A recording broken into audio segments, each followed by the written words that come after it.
Perusahaan milik Sugianto Kusuma alias Aguan, Agung Sedayu Group buka suara soal sertifikat hak milik dan sertifikat hak bangunan di Pagar Laut Tangerang.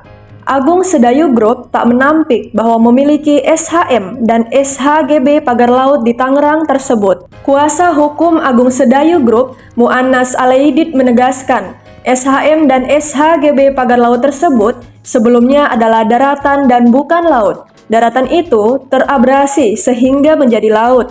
Perhatikan ucapan pernyataan Menteri ATR BPN yang memerintahkan Dirjen SPPN untuk berkoordinasi dan mengecek dengan Badan Lembaga Informasi Geospasial mengenai garis pantai Desa Kohot. Apakah sertifikat HGB dan SHM berada di dalam garis pantai atau di luar? Ujar Mu'annas dalam keterangan tertulisnya yang dikutip Jumat 24 Januari 2025. Mu'annas melanjutkan, setelah dilakukan pengecekan dokumen pengajuan sertifikat yang diterbitkan tahun 1982, posisinya adalah daratan.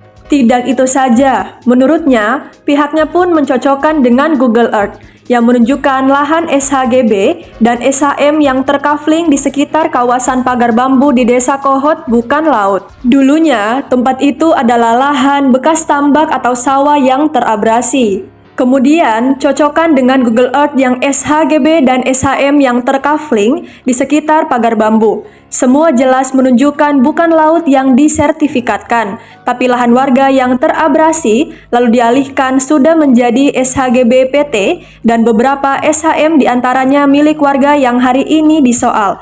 Beber dia.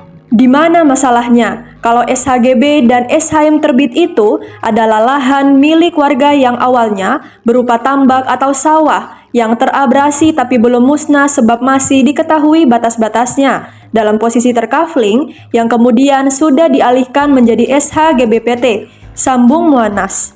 Sebelumnya, Pagar Laut di Tangerang dikabarkan telah memiliki SHM dan SHGB, di mana hal tersebut disebut terkait dengan perusahaan Agung Sedayu Group karena disebut terafiliasi dengan salah satu perusahaan. Sebanyak 234 bidang merupakan SHGB atas nama PT Intan Agung Makmur, 20 bidang SHGB milik PT Cahaya Inti Sentosa, dan 9 bidang atas nama perorangan. Selain itu, ada pula 17 bidang sertifikat SHM di kawasan itu. Mu'annas Alaid mengatakan bahwa tidak semua dari Pagar Laut 30 km adalah SHGB milik PIK 2. Menurutnya, ada yang menarasikan seolah semua PIK 2 adalah proyek strategis nasional. Isu ini lalu dibawa ke Pagar Laut bahwa semua pagar laut sepanjang 30 km adalah SHGB PIK.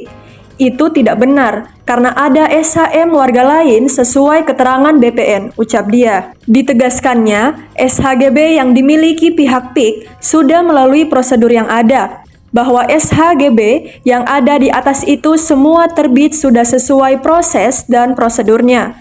Kita beli dari rakyat semula SHM dan dibalik nama resmi bayar pajak dan ada SK Surat Izin Lokasi atau PKKPR, semua lengkap. Pungkas dia. Sebelumnya, Menteri Agraria dan Tata Ruang atau Kepala BPN Nusron Wahid mengonfirmasi bahwa lahan yang dipagari di tengah laut Tangerang telah memiliki sertifikat hak guna bangunan. Pengakuan ini semakin menguatkan dugaan adanya praktik ilegal dalam pemanfaatan wilayah pesisir. Kami sampaikan, kami mengakui atau kami membenarkan ada sertifikat yang di kawasan Pagar Laut sebagaimana yang muncul di sosial media, kata Nusron di Jakarta, Senin 20 Januari 2025. Nusron mengatakan jumlah sertifikat hak guna bangunan itu mencapai 263 bidang.